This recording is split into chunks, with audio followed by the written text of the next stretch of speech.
আগামী 20 এপ্রিল নিজ জেলা বগুড়া সফরে যাচ্ছেন প্রধানমন্ত্রী তারেক রহমান।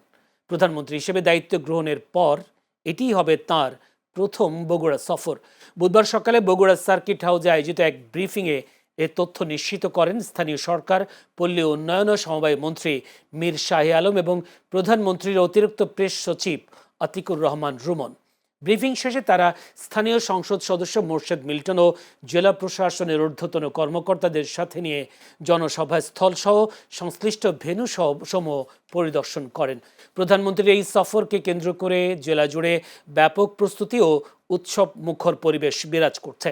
নিরাপত্তা নিশ্চিত করতে জেলা প্রশাসন ও আইনশৃঙ্খলা বাহিনী তৎপর রয়েছে।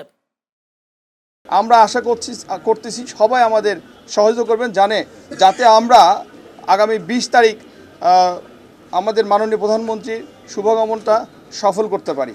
মাননীয় প্রধানমন্ত্রী 20 তারিখে এখন পর্যন্ত যেটি ঠিক আছে, উনি সড়ক পথে ঢাকা থেকে রওনা দিয়ে 10:30টার মধ্যে বগুড়া সার্কিট হাউসে পৌঁছবেন। বগুড়া জসকোট প্রাঙ্গণে যাবেন, সেখানে বগুড়া বার সমিতির নতুন ভবন যেটা নির্মিত হয়েছে এটি উনি উদ্বোধন করবেন।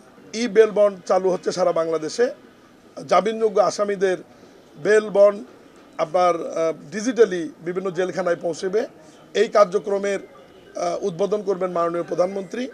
বগুড়া সিটি কর্পোরেশনের ফলক উনি উন্মোচন করবেন। মহান স্বাধীনতার ঘোষক শহীদ রাষ্ট্রপতি জিয়াউর রহমানের জন্মস্থান বাগবাড়িতে উনি যাবেন। বাগবাড়িতে জিয়াউর রহমান গ্রাম হসপিটাল পরিদর্শন করবেন এবং ওই গ্রামের ফ্যামিলি কার্ডের কর্মসূচিটি উনি আনুষ্ঠানিকভাবে সুবিধাভোগী গৃহকর্তী এবং নারী প্রধানদের মাঝে বিতরণের মাধ্যমে উদ্বোধন করবেন। ওখানে ছোট্ট একটি সুধী সমাবেশে উনি বক্তব্য রাখবেন।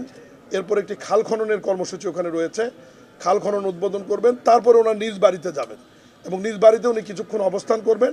ঐতিহাসিক আলতাপন্নেসা খেলার মাঠে বগুড়া জেলা বিএনপি আয়োজিত জনসভায় উনি অংশগ্রহণ করবেন এবং জনসভা শেষ করে উনি ঢাকার উদ্দেশ্যে রওনা দেবেন।